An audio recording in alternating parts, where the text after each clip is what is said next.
I'm Clyde Lewis, and you're about to listen to a sample of today's Ground Zero show. If you'd like to hear the podcast in its entirety, sign up at aftermath.media. I'm Clyde Lewis, and this is Ground Zero.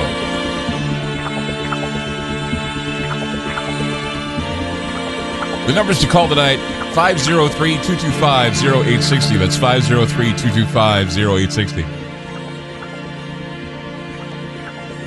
So, I'm about to do something I think a lot of talk show hosts have never done.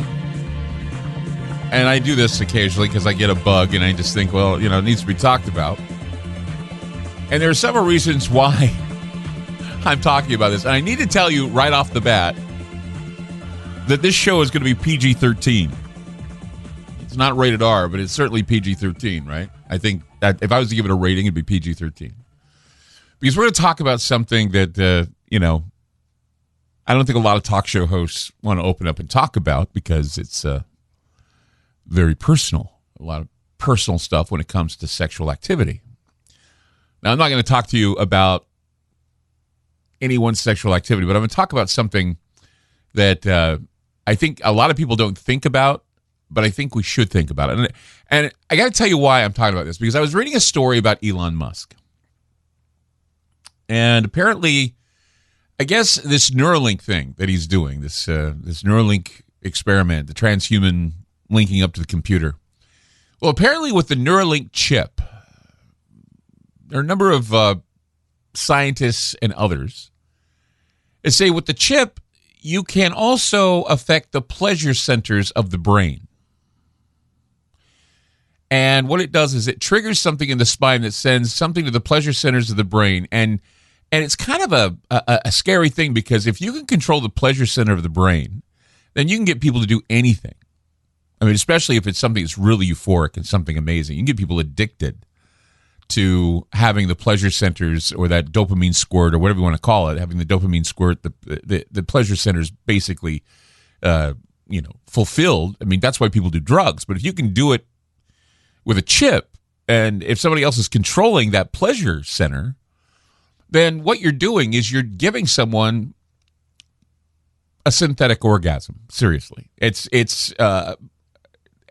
like synthetic telepathy, but this time it's going to be to generate. And they said, well, the reason why we're doing this is because people want to have sex in the metaverse. And I'm thinking, okay, and so if they have sex in the metaverse, then this, that. And I'm going, okay, well, we haven't even figured out how to have sex in space. And Elon Musk wants to populate Mars, right? He wants to send people to Mars. Now, why send people to Mars? I mean, it's going to take, 6, maybe 21 months to get to Mars. So you have this crew that's going to Mars, this group that's going to Mars. It's going to take that long to get to Mars. And you're trying to tell me that people are not going to want to be affectionate or intimate with one another, especially if they choose couples to go up, or, those who, wish to be intimate with their partners in space. I mean, that's a long time to go without sex for a lot of people. It's a long time to go without having, and the fact that how are we going to have a civilization thrive on Mars if we can't even experiment, or at least have data, statistical data, on whether or not astronauts or people who are going into space can procreate. It's just something that I don't think people think about. And so that's why I was curious about this, because I thought, why would you make a chip? Why would you make a chip to go after the pleasure centers and not come up with an idea of how you're going to have more babies in space if you're planning on colonizing a planet? It doesn't, I mean, that's putting the cart before the horse, I think, And I was thinking a lot about, I don't know if you know this story, but, Wernher von Braun, he was that former Nazi star rocket scientist that we brought over to work on our rocket program. He had these lofty dreams of putting a civilization on Mars.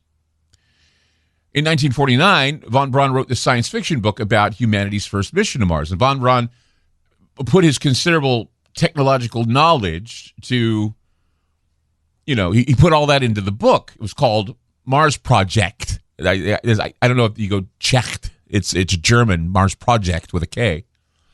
It was called Mars Project, A Technical Tale.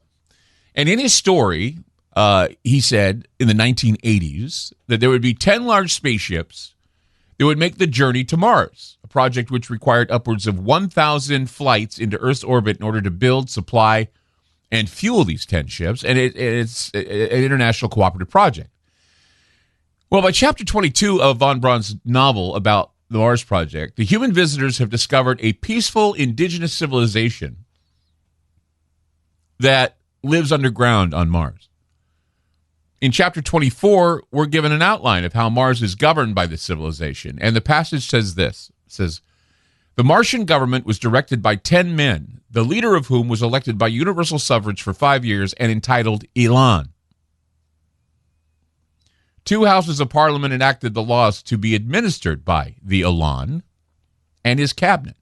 The upper house was called the Council of the Elders and was limited to membership of 60 persons, each being anointed for life by the Elon as vacancies occurred by death. In principle, the method was not unlike that by which we see College of Cardinals or the Roman Catholic Church, how they appoint their cardinals.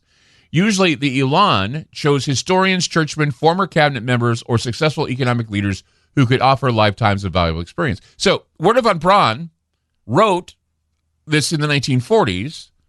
He wrote that one of the progenitors of human space travel to go to Mars, eventually the leader of the Martian civilization, is called Elon, like Elon Musk.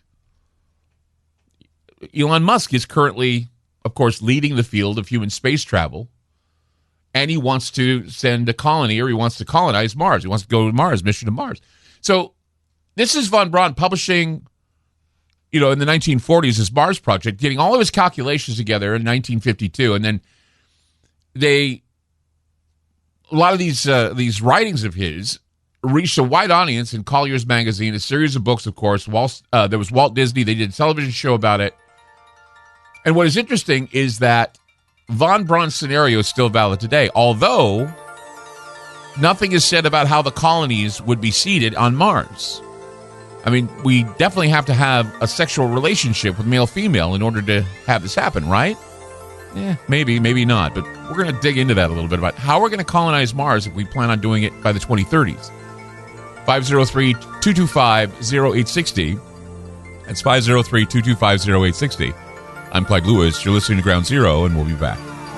You've just listened to a segment of Ground Zero. If you'd like to hear previous shows along with having access to our online library and social media platform, sign up now at aftermath.media. It's only $10 a month, and there's also yearly specials to fit your budget. Again, go to aftermath.media. I'm Clyde Lewis, and thank you for supporting Ground Zero.